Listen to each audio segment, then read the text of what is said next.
Hello, नमस्कार, good morning, सुप्रभात मेरे साथियों। कैसे हैं आप सभी? आई होप आप सभी ठीक होंगे और दुर्गा पूजा एंजॉय कर रहे होंगे। एंजॉय करने के साथ-साथ आप थोड़ा पढ़ाई पे भी लगे रहिए, फोकस बनाए रखिए और बने रहिए हमारे इस यूट्यूब चैनल के साथ हर्ष जीएस क्लासेस में आप सभी का दिल खोलकर स्वागत है।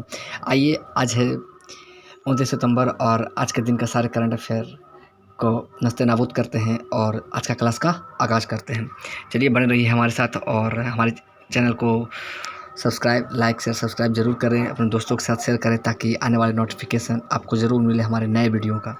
और आज का मोटिवेशनल कोट्स है जो आपको ऊर्जावान बनाएगा, आपके चेहरे पे मुस्कान लेकर आएगा, आपकी ज़िंदगी को बेहतरीन बनाएगा। जब तक किसी काम को हम शुरू नहीं करते तब तक वह नामुमकिन ही लगता है, ये ऐसा नेल्सन मंडेला कहते हैं। और जब काम की शुरुआत हो जाती है तो दिन प्रतिदिन उसमें कुछ नया इम्प्लीमेंटेशन के साथ सुधार आती रहती है और बदलाव होता रहता है। तो चलिए, आज का क्लास प्रारंभ करते हैं और बने रहिए हमारे इस वीडियो के साथ। आज है 29 सितंबर और डेली करंट अफेयर के सेशन में आप सभी का स्वागत है। आज का पहला प्रश्न है, 28 सितंबर 2022 को भारत सरकार ने किसे chief of defence staff CDS के रूप में नियुक्त किया है?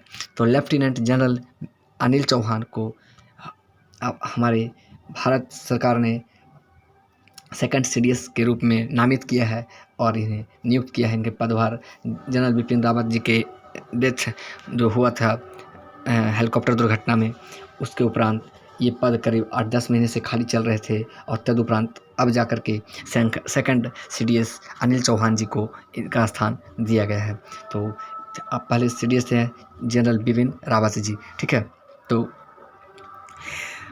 और CDS chief of defence staff तीनों सेनाओं का प्रमुख के तौर पे इन्हें बनाया गया है, ठीक है। चलिए, अगला प्रश्न है और याद रखिएगा कि जो बिपिन रावत जी हैं इन्हें पद्म विभूषण 2022 से भी नामित किया जा चुका है, ठीक है। 4 लोगों को पद्म विभूषण मिला था। अगला प्रश्न है, सितंबर 2022 में सऊदी अरब का नया प्रधानमंत्री किससे बनाया गया है? तो मोहम्मद बिन सलमान को सऊदी अरब का नया प्रधानमंत्री नामित किया जा चुका है, ठीक है, बनाया गया है। चलिए, अगला प्रश्न है, 27 सितंबर 2022 को टाटा स्टील ने कहाँ पर कदमा जैव विविधता पार्क का उद्घाटन किया है? तो जमशेदपुर, झारखंड में कदमा जैव विविधता पार्क का उद्घाटन किया है। झारखंड के सरकार हेमंत सोरेन जी हैं, ठीक है। और झारखंड से जो गवर्नर रह चुकी थी द्रौपदी मुर्मू, आज वो राष्ट्रपति बन चुकी हैं, ठीक है। और अभी वहाँ के गवर्नर कौन है आप हमें कमेंट बॉक्स में बताइएगा, ठीक है।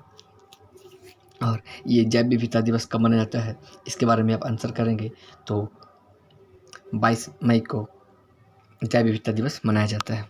चलिए, अगला प्रश्न है, प्रतिवर्ष रेबीज दिवस कब मनाया जाता है? तो प्रतिवर्ष रेबीज दिवस 28 सितंबर को रेबीज दिवस मनाया जाता है।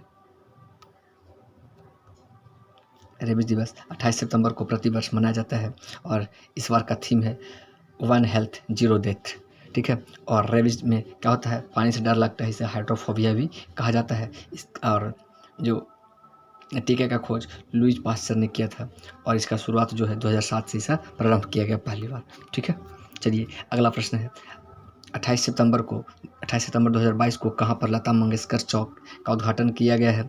तो अयोध्या, यूपी में लता मंगेशकर चौक का उद्घाटन किया गया है। लता मंगेशकर जी के 93 जयंती पे ये उद्घाटन किया गया है लता मंगेशकर चौक, ठीक है। और अयोध्या का न्याय चौक का नाम बदलकर लता मंगेशकर चौक किया गया है। और लता मंगेशकर पुरस्कार नरेंद्र मोदी जी को दिया गया है और लता मंगेशकर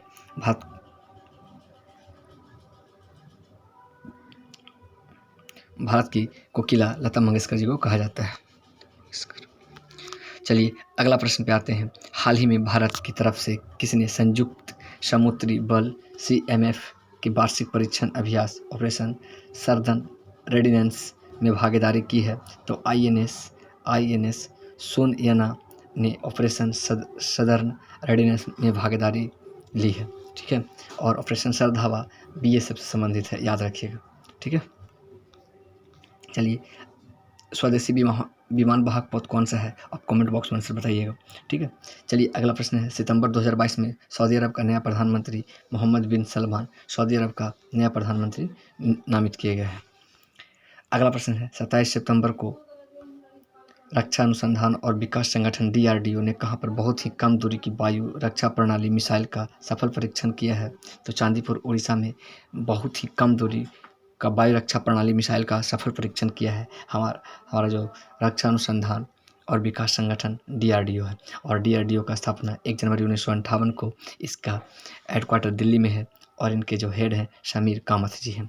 ठीक है, चलिए अगला प्रश्न है, रानीपुर वन जीव अभयारण्य किस राज्य में स्थित है? तो ये है यूपी में, और यूपी का ये पहला टाइगर रिजर्व भी बन गया है, रानीपुर वन जीव अभयारण्य। ठीक है, चलिए अगला प्रश्न है, हाल ही में कौन सा राज्य जनजातियों का विश्व कोश जारी करने वाला पहला राज्य बन गया है? तो उड़ीसा इसका राज्य आंसर है। ये जनजातियों का विश्व कोश जारी करने वाला पहला राज्य बन गया है और इसे लॉन्च किया है उड़ीसा के मुख्यमंत्री नवीन पटनायक जी के द्वारा। चलिए, तो क्वेश्चन ऑफ द डे में आप बताएंगे कि झारखंड के मुख्यमंत्री कौन हैं।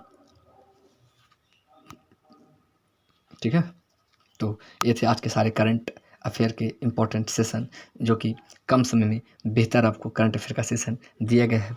आप इसे नोट करेंगे, याद करेंगे और अपने आने वाले दिनों में एग्ज़ामों में इनसे क्वेश्चन को पाएंगे।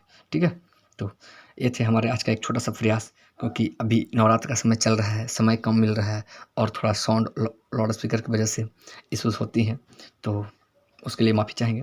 और बने रहिए हमारी इस वीडियो के साथ और रेगुलर कंटेंट को आप देखते रहिए। आपसे रिक्वेस्ट करेंगे कि हमारे चैनल को लाइक शेयर सब्सक्राइब जरूर करेंगे और हमें अपना ज़रूर सहयोग प्रदान करें। धन्यवाद। हैप्पी नवरात्रि। जय हिंद, जय भारत।